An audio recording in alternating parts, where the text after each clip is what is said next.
All right, guys, how you doing? Hey, Danny Keiderling back here on the old interweb. I'm trying to do a little more videoing and a little more YouTube for you guys. And today was kind of special because today is my 1 year anniversary of the wreck. A lot of you guys are curious about the wreck. A lot of you guys are curious about my life since the wreck. And I'm going to give you a little bit, kind of a taste of what's going on. Not exactly everything, but I'm going to give you a little bit. There's been a lot of things that have changed in my life. There's been a lot of good and a lot of bad. And you guys are going to get a little taste of that. And if you guys really want to see the whole story, stay tuned, follow my channels, and watch out for this Netflix and Hulu. We're doing a documentary. We're filming it slowly and surely, and we're going to get it on Netflix and Hulu in the next couple of years, which is really hard. So if you guys want to help out with that, make sure you just comment below, tag Netflix and Hulu so you can get them to me faster. So we're going to start off with the wreck. It was a year ago. I've been doing pretty good. Been doing pretty good since that wreck. There's been some bumps in the road, obviously mentally and physically. The wreck was in a UTV. You guys might not know what a UTV is. For anyone home, the UTV was is a four-seater. It's just like a car. It's got 4 seats and 4 tires and a roll cage. And I had just bought it. I bought it about a month before the accident, and it was kind of crazy. We took it out on my bachelor party. My bachelor party is not got shit, or that's my baby, guys. My bachelor party, it's kind of crazy, guys. That's when I got injured. About 2 hours into my bachelor party, I always tell people the hangover ain't got shit on me, and my bachelor party was pretty wild compared to anyone else's. So I'll just give you a little backstory. The bachelor party was cool. We had a real fun, awesome weekend planned. I'm not gonna say any names of people, but I had my best friend there. I had a couple of my best friends, obviously. I had 3-4 people. And we were going up to the Black Hills. We went to Deadwood, got our little Airbnb, and we went up into the hills up there with my Can-Am and my buddy's Razor. And we were kind of going down some really wild trails, some big rocks and some stuff like that. And my other buddy, who's driving a Razor, aka Don't Get a Razor, he popped a tire. So he popped a tire, and everyone had to pile out of his Can-Am, or his Razor, to get in my Can-Am so we could get back to the Airbnb and get a trailer. So we were headed back, and I wanted to drive, but one of the guys I had with me, hopped in the driver's seat. And I was like, dude, I want to drive. This is my machine. I just bought it. And he was, you know how it goes when boys fight over toys. He's like, no, I'm driving. And I fought with him for about 5 minutes. And I was like, well, whatever. I was like, I'm not going to fight with you. So I told my buddy, I'm like, hey, can I just stay with you and help you fix your Razor? And he's like, no, you better go help them get a trailer. And I'm like, okay. So I hop in the back seat of my Can-Am. Never been in my freaking back seat of my Can-Am ever in my life. So I hop in that bad boy, and I'm freaking yelling at my buddy. He's in the front seat, and my real good friend, he's in the other front seat. And then a friend of mine who's actually a wounded Marine was right next to me. We put our seatbelts on. We started heading down the trail, coming back up. And we hit the county road. The county road was a normal county road. It was I think they say in the police report, I need to go back. The police report said it was a 35 to a 40 mile an hour speed limit. I don't know how that works. And I think we were doing that speed limit. Except we were coming around a corner, and my buddy didn't know which turn to take, and he hesitated for a little bit. And the road was freshly graded. Any of you guys that ain't been on a dirt road, they actually grade the road. So they'll actually, kind of scrape it with a grader, and it makes the gravel real soft and real nice, so it's not bumpy like a dirt road. But the only thing wrong with that is when you do that, it makes everything soft, and it makes your wheels not be able to turn. And he went around this corner, had a hiccup, and he couldn't turn. I watched him. I remember I was sitting in the back seat like this, and I looked in the back, and I look at him, and I see it, and he's turning the steering wheel, and that thing isn't turning. So anyway, long story short, he straightens up on the turn, comes down the turn. Well, it was a pretty big mountain. If you guys know South Dakota, if you guys know the Black Hills, it's pretty wild up there. So anyway, long story short, we went down this bad boy, rolled 6-7 times. My seatbelt malfunctioned. It didn't work. I don't know exactly. We're having some investigators work on it, and I got ejected from the machine. Everyone else was good. My one buddy said his ribs were bruised real bad. So anyway, I draw the short end of the stick on that one, on my bachelor party. So anyway, I'm sitting there. I get ejected, and I'm not sitting there. I'm laying like this. I'm laying on the ground, sitting like this, and I can remember my Tom Waters. These are the glasses I wear, guys. My Tom Waters are right here looking at me, and my Tom Waters had blood all over them, and they're sitting there like that. And my buddy, my best friend, comes up to me, and he's crying, you know, and he's all worried. And I forgave him right then and there, actually. I told him it's all right, we're going to get through it. But I was like, hey, take my Tom Waters, grab my glasses, because they made it through the wreck. I was like, I don't want to lose these Tom Waters. I just bought them. So we get an ambulance. My buddy's, my other best friend runs up to service. We didn't have any service. He runs up and he calls an ambulance in. They had to cut down some trees to get to me. And we're sitting there, and I'm actually making fun. I'm actually trying to make a good deal out of the situation. I'm trying to make everyone happy. I'm joking about everything. You know, that's how I am. Not that I didn't know that I might not ever walk again, but that's how I deal with sometimes when I deal with drama or maybe even some sad parts of my life.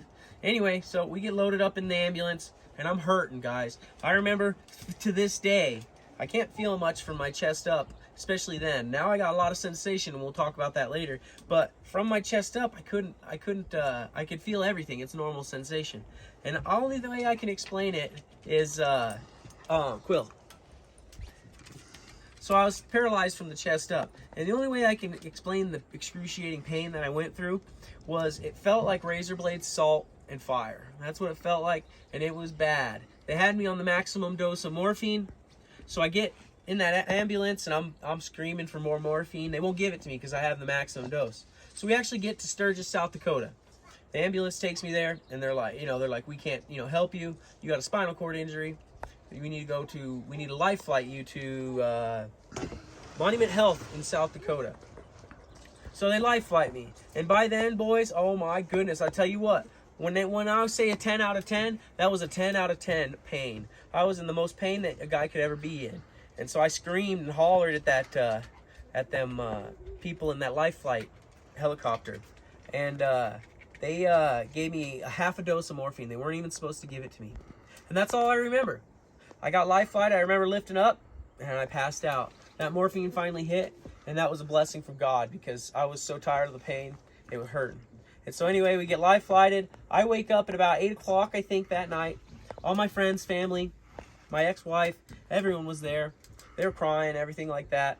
And the doctor comes in, Dr. Taplin. Dr. Taplin came in, and she said, Danny, you're probably never going to use your arms ever again. This surgery's pretty crazy. And you don't have much use of them right now, and you might, after this surgery, it's a 90% chance that you're not going to be able to use your arms. And so I was crying pretty hard. I was pretty upset. Anyway, long story short, I went to surgery that next morning. The next morning at 8 o'clock, Dr. Taplin did an amazing job on me. I was a C6 and a C7 quad now. That C6 and C7 vertebrae is right above your shoulders, in your neck. So I essentially broke my neck, and they fused from right at the base of my skull, my T4 or my C4 to my T3. So I got a lot of iron in me, about that long. Anyway, so they fused all that, and I woke up probably the next day after that surgery. I think it was around 5 o'clock. I don't know. It's kind of crazy. Never had surgery, never been under, and I woke up, and immediately I started thinking about what Dr. Taplin told me, and started looking at my arms, and they started moving. It's pretty crazy. And the doctor came in. And she's like, how you doing, Danny? And I was a smart ass, you know what I mean? And I go there and I say, look at this. I was like, I can move my arms still. And she's like, well, that's really good. And she's like, can you move your wrists? And I could move my left wrist, but I couldn't move my right one. So it was I could just barely move it. Obviously, I couldn't move my hands, couldn't do anything like that. So I was real weak. She's like, well, I'm not going to promise you, but it sounds like you're going to get your arms out of this. And I was pretty excited. And our next step out of that was figure out rehabilitation. I was really blessed. I started getting better. I started feeling a little more below my chest. I actually felt the catheter about 4 days later. I felt a guy change a catheter out of me. And it's a little different catheter than I have right now. It's the one that goes in your pee hole. And so anyway, I started getting better. And we communicated with a really amazing foundation called Craig Rehabilitation Hospital. And it was I remember my wife sitting there, and she was crying. She was talking to Craig, and I was like, what's wrong? And she wouldn't tell me. Well, come to find out, they originally wanted $180,000 out of pocket for me to go to Craig. And I told my wife at that time, I was like, there's a difference between life and living. And I was like, we'll figure out a way to make more money, and we're gonna figure out how to do this. Anyway, long story short, the people from Craig came up about a week later. So I was in Craig about a week and a half. I was still in the ICU. I was in some intense pain, guys. I was on morphine, oxycodone, a lot of nasty stuff. And that lady came up from Craig, and she analyzed me, did all the stuff, looked at my arms, and they actually look about your mental status. She told me I had the best mental status out of anyone she'd ever met. I'm like, well, I appreciate that, because I think that's my power. So long story short, I got accepted into Craig, and the price went down. It went down to $120,000, and then it went down to like $90,000, and it was pretty amazing. So anyway, we got the money scrounged up. Some really good friends of mine, Crystal and Alex, they got me a GoFundMe set up, and all you guys started donating, and it was pretty amazing. And I got I think I got about $120,000 in that GoFundMe, and so we used that along with some savings, and we got into Craig. So I went to Craig on August 4th. They actually flew me down in an airplane, and I remember it to this day. It was about 100 degrees outside, 104 they told me, and that sucker was hot, guys. I got out of that hospital. I'd been in air conditioned, about 60-degree weather for like 2 weeks, and I get out of that hospital, and it's hot, son. And a little fun fact, maybe not so fun about anyone that has a quadriplegic in the CC areas of the injury, you can't feel heat as much. You can't really feel it just normal like you guys do. And you also cannot sweat. Your body cannot regulate its temperature. So I started getting sick. So we were on that plane, and that plane's air conditioning actually went out. I remember them loading me up in that airplane, and it was hurt. I was hurting. My neck, it was still some serious pain. And he loaded me up in that bad boy, and we went to Craig. We flew in down to Denver. Had to sit another half hour. They actually brought in this big air conditioner unit with a big hose on it, put it into the airplane because my ambulance was late. So anyway, we got into the ambulance, and I got admitted to Craig. It was a Thursday, if I remember right, and I'll never forget Mike. He was my tech. He came and said hi to me the first night. He was the tech for day shift, and he was a good dude. I always messed with him towards the end, and we actually became good friends. And so anyway, Mike came and said hi to me, and he's like, do you need anything? And I was like, yeah, man, it's cold. I just got out of a 100-degree airplane. I was like, can you get me some ice water and a blanket? Because I was hot, but I was also cold. It's a weird feeling. Anyway, we're at Craig now, and I was doing all right. I started feeling a little better, you know, but then I started getting some after effects of all this stuff. I started getting some spasms. I started getting some muscle cramps, all that other stuff. And so anyway, long story short, at Craig, I started getting some serious pain again. And I had to deal with it for about a month. It was pretty terrible. Anyway, they worked on me. They gave me some drugs, and they actually needled me. So they were needling me, all that cool stuff.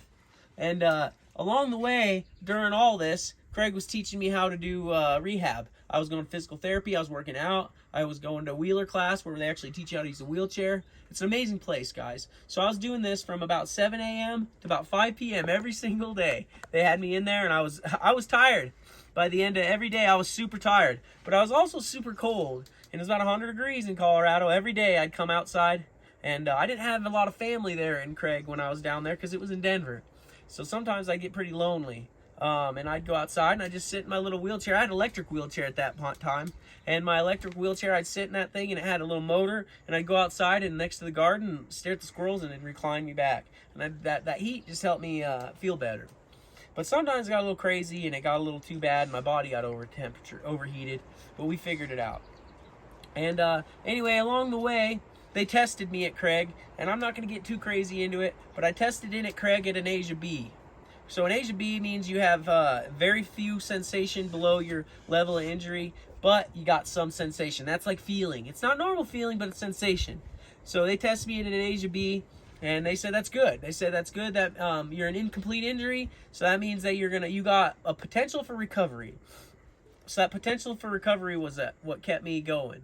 And another thing that kept me going is I remember when I was in the ICU, I don't know who did it, but we were in the ICU. I was sitting there, and I don't know if I dreamed it or what, but someone told me in the ICU to wiggle your toes every day.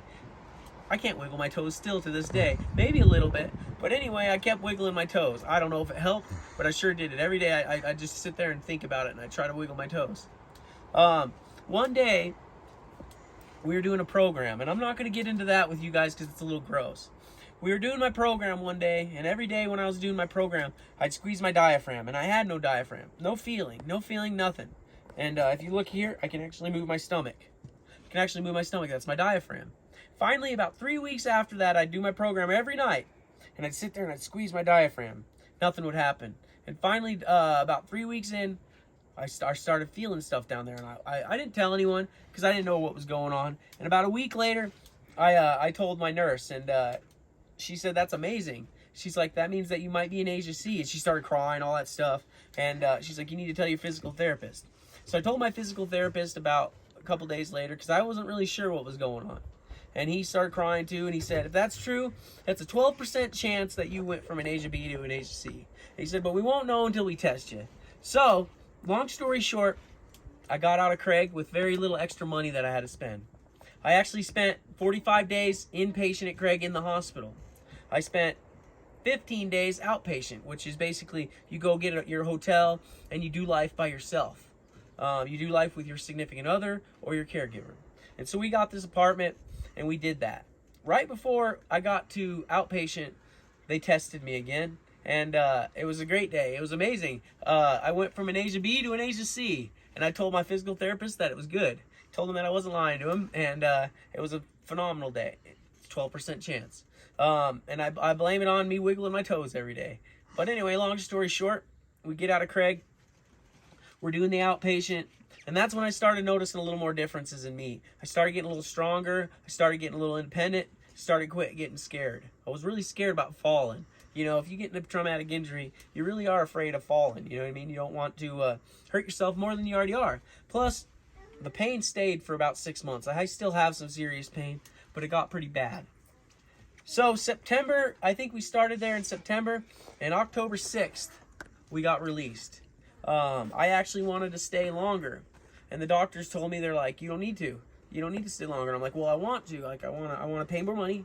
I gave you money, and I want to stay longer. I want to work on myself. And they actually told me that the progress that I made in the 2 months, month and a half, that I was at Craig was farther than some people that have done it for 6 months.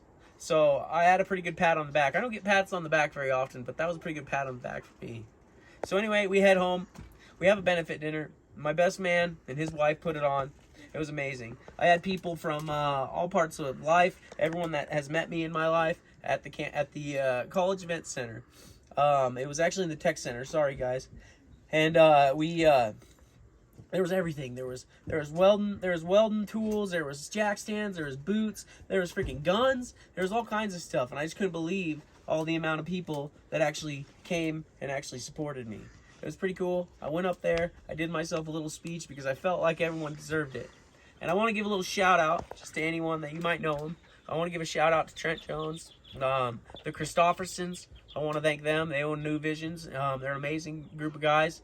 And I also want to shout out Greg Doherty. They've done a lot for me, guys. And so they were at my benefit, and they were spending so much money. It was crazy, guys. They were spending money on hats. The first hat, my buddy from Pipeline Legit, Adam, he donated a bunch of hats, and my first hat went for $3,400.